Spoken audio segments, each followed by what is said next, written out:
కొలువుల జాతర నియామకాలకు తొలగిన అడ్డంకులు గురుకులాల ఉద్యోగ ఫలితాల వెల్లడి త్వరలో పోలీస్ ఉద్యోగాల భర్తీ పూర్తి గ్రూప్ 4 ఫలితాల వెల్లడికి కసరత్తు గ్రూప్ 1 పరీక్ష రద్దు తిరిగి ఉత్తర్వు పాత వారు దరఖాస్తు చేయనక్కర్లేదు కొత్త వారికి అవకాశం కల్పించడమే సమాంతరంగా మహిళా రిజర్వేషన్లు ఈ ఏడాదంతా నియామకాల జాతరే 2 లక్షల ఉద్యోగాల భర్తీకి సర్కారు రెడీ గ్రూప్ 1 పరీక్షలు నిజంగా కరెక్ట్ గా ఉంటే మా సుదర్శన్ అన్న డిప్యూటీ కలెక్టర్ అయిపోయాడు ఇప్పటికి state first Osmania university first Hyderabad district first కావాల్సిన క్వాలిఫికేషన్లు ఉన్నాయి సుదర్శన్ అన్న ఇంటికి పోతే ఇట్లా ఇట్లా కళ్ళు చెదురుతాయి ఆ ప్రైజులు మా మొత్తం ఏడబెట్టాలో కూడా అర్థం కాక మూట సంచులో కూడా పెట్టిండు కదా లాస్ట్ సంచులు నింపి పెట్టిండు 12 బస్తాలు అదే విషయం ఏంటంటే ఇక్కడ కావాల్సింది ఏంది నిజంగా నిరుద్యోగులకు కనుక మంచి చేసి ఉంటే నువ్వు ఇచ్చినటువంటి హామీలు నెరవేర్చి ఉంటుంటే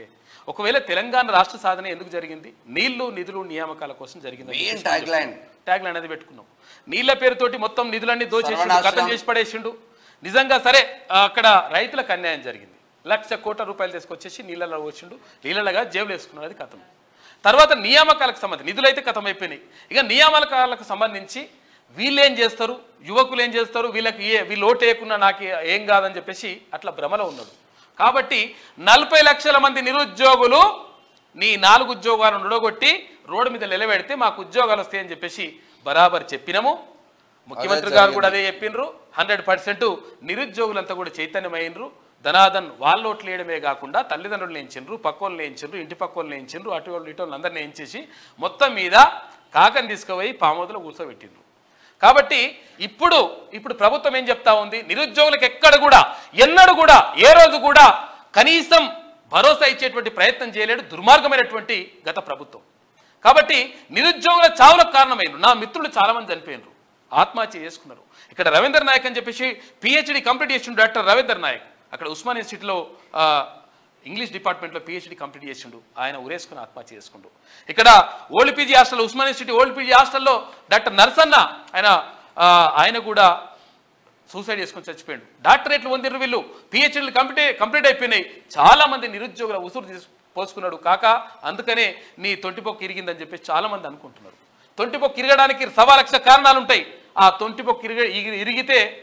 దీనికి కారణం ఇగో నిరుద్యోగుల బాధలు కూడా ఉంటాయి ఎందుకంటే తినలేరో అర్థం కాక తర్వాత ఆ పూట ఎట్లున్నారో పస్తులున్నారో తెలియక పుస్తకాలు కొనుక్కొని ఇంటికాడ అమ్మ నాయన ఆ సొమ్ములు అమ్ముకొని అవి అమ్ముకొని తీసుకొచ్చేసి సొప్పులు తీసుకొచ్చి ఇక్కడ పెడితే లాస్ట్కి వస్తే నాశనం చేసి వాళ్ళ జీవితాలని 2 తరాలను నాశనం చేసేవి నిరుద్యోగులు మొత్తం కూడా ఎదురు చూసింది ఎందుకంటే నియామకాలు ఉంటాయి మా జీవితాలు బాగుపడతాయి కాబట్టి ఇప్పుడన్నా మా జీవితాల్లో వెలుగులు వస్తాయని చెప్పేసి అనుకుంటే వాళ్ళ జీవితాన్ని అంధకారం చేసినావు గత ప్రభుత్వం కాబట్టి వాళ్ళ జీవితాల్లో అంటే వెలుగులు నింపాలని చెప్పేసి ఈ ప్రభుత్వం భావిస్తూ ఉంది 2 లక్షల ఉద్యోగాలు ఈ సంవత్సరంలో భర్తీ చేస్తామని చెప్పేసి ప్రకటించింది కాబట్టి ఇది శుభతరుణం కాబట్టి నిరుద్యోగులారా ఇంకా బాధపడాల్సిన అవసరం లేదు భయపడాల్సిన అవసరం లేదు 100% చదవండి 100% ఉద్యోగాలు సాధించండి ఇది చాలా ఇంపార్టెంట్ ఇక్కడ నిరుద్యోగులకు మంచి రోజులు వచ్చినాయి బరాబర్ ఇది